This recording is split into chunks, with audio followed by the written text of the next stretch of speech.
नमस्कार दोस्तों, मैं विवेक पंडित आपका अपने चैनल क्राइम स्टोरी बाय विवेक पर हार्दिक अभिनंदन, वंदन और स्वागत करता हूं, जहां हम आपको हर बार एक नई और सच्ची क्राइम स्टोरी सुनाते हैं। अगर आप भी मेरी तरह क्राइम स्टोरी में दिलचस्पी रखते हैं तो मेरे चैनल को सब्सक्राइब करें और बेल आइकन को भी दबाएं, जिससे हमारी हर कहानी आप तक सबसे पहले पहुंचे। दोस्तों, मेरठ का ब्रह्मपुरी क्षेत्र एक घनी आबादी वाला इलाका, जहां सौरभ राजपूत का परिवार रहता था।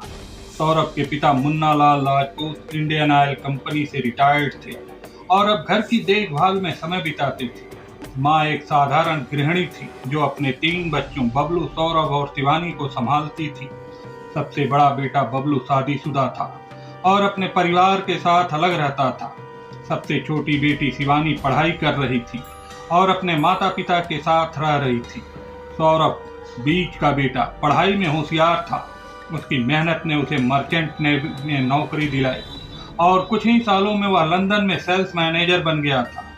दूसरी तरफ गौरीपुरा में मुस्कान रस्तोगी का परिवार था। पिता रामेश्वर रस्तोगी एक छोटी सी किराना की दुकान चलाते थे, जिससे परिवार का गुजारा होता था। माँ सरिता रस्तोगी घर संभालती थी और अपनी इकलौती बेटी मुस्कान को बहुत प्यार करती थी। मुस्कान की 5 साल की बेटी पीहू अक्सर नाना नानी के घर रहती थी, जहां वह उनकी खुशियों का केंद्र थी। दोनों परिवार साधारण जिंदगी जी रहे थे, लेकिन एक घटना ने सब कुछ बदल दिया। सौरभ और मुस्कान की कहानी 2016 में शुरू हुई। सौरभ छुट्टियों पर मेरठ आया था। एक दिन उसकी मुलाकात मुस्कान से हुई। मुस्कान खूबसूरत और आत्मनिर्भर थी। पहली मुलाकात में ही दोनों के बीच कुछ खास कनेक्शन बन गया। मुलाकातें बढ़ी, बातचीत हुई और जल्द ही उन्हें एहसास हुआ कि यह दोस्ती नहीं प्यार है। सौरभ पूरी तरह से मुस्कान के लिए समर्पित हो गया। वह उसे अपनी जिंदगी का हिस्सा बनाना चाहता था, लेकिन जब उसने घर वालों को शादी की बात बताई तो उन्होंने साफ मना कर दिया। सौरभ का परिवार परंपरावादी था और उसकी शादी अपनी पसंद से करना चाहता था, लेकिन सौरभ ने फैसला कर लिया था। वह 2017 में उसने परिवार के खिलाफ जाकर मुस्कान से शादी कर ली। शादी के शुरुआती साल बेहद खुशहाल थे। सौरभ और मुस्कान एक दूसरे के साथ वक्त बिताते और हंसते खेलते थे। उनकी जिंदगी में खुशियां तब और बढ़ गई जब 2019 में उनकी बेटी पीहू का जन्म हुआ। सौरभ के लिए यह उसका सबसे बड़ा सुख था। वह अपनी बेटी को दुनिया की हर खुशी देना चाहता था, लेकिन उसकी नौकरी उसे लंबे समय तक विदेश में रखती थी। लंदन में रहते हुए वह फोन और वीडियो कॉल से मुस्कान और पीहू से जुड़ा रहता था। शुरू में मुस्कान को कोई दिक्कत नहीं हुई, लेकिन वक्त के साथ अकेलापन उसे खाने लगा। सौरभ महीनों तक घर से दूर रहता और मुस्कान को लगने लगा कि उसकी जिंदगी अधूरी है। इसी बीच उसकी मुलाकात जिम ट्रेनर साहिल शुक्ला से हुई। साहिल जिम में मुस्कान को ट्रेनिंग देता था। वह हंसमुख और आकर्षक था। धीरे धीरे उनकी बातचीत बढ़ी और साहिल मुस्कान के लिए एक सहारा बन गया। सौरभ की गैर मौजूदगी में साहिल उसके दिल और जिंदगी में जगह बनाता चला गया। मुस्कान को अब सौरभ के साथ रहना बोझ लगने लगा। वह साहिल के साथ वक्त बिताने में खुशी महसूस करने लगी। दोस्ती कब प्यार में बदल गई उसे खुद भी पता नहीं चला। अब वह सौरभ से आजादी चाहती थी। वह साहिल के साथ नई जिंदगी शुरू करना चाहती थी, लेकिन सौरभ उसके रास्ते में रुकावट था। फरवरी 2025 में सौरभ लंदन से मेरठ लौटा। मुस्कान ने मौका देखकर तलाक की बात छेड़ दी। सौरभ के लिए यह सदमा था। उसने मुस्कान से कहा, अगर कोई गलतफहमी है तो उसे दूर कर सकते हैं, तलाक कोई हल नहीं है। वह मुस्कान को बहुत प्यार करता था और उसे खोना नहीं चाहता था। उसने रिश्ते को बचाने की हर कोशिश की, लेकिन मुस्कान का मन बदल चुका था। उसे लगता था कि सौरभ जिंदा रहेगा तो वह साहिल के साथ खुश नहीं रह पाएगी। उसे डर था कि तलाक के बाद सौरभ पीहू की कस्टडी के लिए कोर्ट में केस लड़ेगा। अब उसके पास एक ही रास्ता था, सौरभ को रास्ते से हटाना।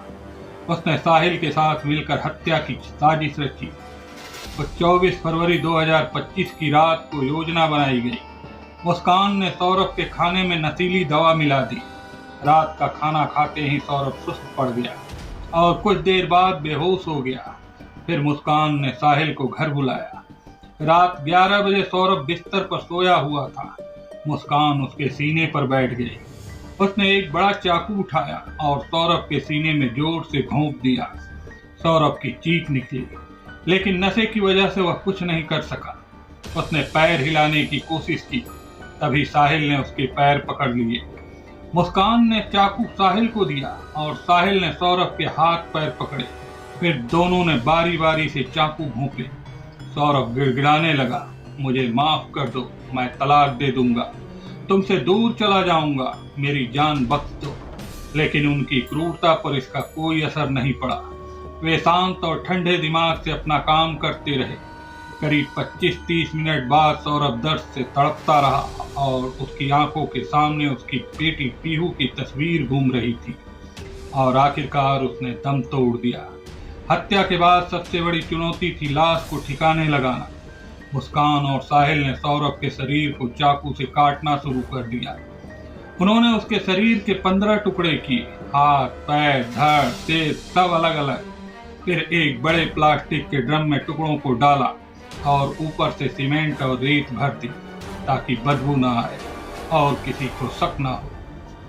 अगले दिन दोनों ने अपने अपने कपड़े बदले और शिमला मनाली घूमने निकल गए। 13 दिनों तक वे पहाड़ों की सैर करते रहे जैसे कुछ हुआ ही ना हो। 13 दिन बाद मुस्कान मायके लौटी। उसकी माँ सरिता ने पूछा, सौरभ कहाँ है? 13 दिन से उसका कोई खबर नहीं है, फोन भी नहीं उठा रहा है। मुस्कान ने इधर उधर की बातें की, लेकिन माँ को शक हुआ। पहले कभी मुस्कान ऐसा जवाब नहीं देती थी। माँ जिद पर अड़ गई, बता दामाद कहाँ है? गुस्से में मुस्कान चिल्लाई, मैंने उसे 13 दिन पहले मार डाला। माँ सन्न रह गई। उसे अपनी बेटी की बात पर यकीन नहीं हुआ। उसने पति रामेश्वर को बताया। रामेश्वर ने भी मुस्कान से पूछा और उसने वही जवाब उनको भी दोहराया। दोनों माता पिता उसे थाने ले गए। थानेदार को सारी बात बताई गई। मुस्कान ने कहा, लाश घर के बाथरूम में ड्रम में है। 2 सिपाही वहां गए। बाथरूम साफ सुथरा था, बस एक बड़ा ड्रम पड़ा था जो सीमेंट से भरा था। सिपाहियों ने कहा यह झूठ बोल रही है, लेकिन मुस्कान ने जोर देकर कहा उसी ड्रम में है, उसके 15 टुकड़े किए हैं। ड्रम तोड़ा गया और अंदर से सौरभ की लाश निकली। यह खबर 4 मार्च 2025 की रात सोशल मीडिया पर आग की तरह फैल गई। हर कोई हैरान था, एक पत्नी अपने पति के साथ ऐसा कैसे कर सकती है। मुस्कान और साहिल को गिरफ्तार कर जेल भेज दिया गया, लेकिन पीहू अनाथ हो गई। वह मासूम अब नाना नानी के पास है। जब उसे कोई समझाता है कि मम्मी पापा अब नहीं आएंगे, तो वह अपनी छोटी सी समझ से पूछती है क्यों। सौरभ ने अपनी बेटी के लिए सपने देखे थे। मुस्कान ने अपने हाथों से उसकी जिंदगी छीन ली। क्या यह सिर्फ बेवफाई थी या इसके पीछे और भी कोई राज था? क्या सौरभ को पहले समझ जाना चाहिए था कि रिश्ते जबरदस्ती नहीं निभते, या मुस्कान को यह एहसास होना चाहिए था कि तलाक हत्या से बेहतर था? अगर कुछ अलग होता तो क्या पीहू आज अपने पापा की गोद में होती? इस कहानी से सीख मिलती है कि रिश्तों में विश्वास, संवाद और समझ जरूरी है। गलत कदम सिर्फ तबाही लाते हैं।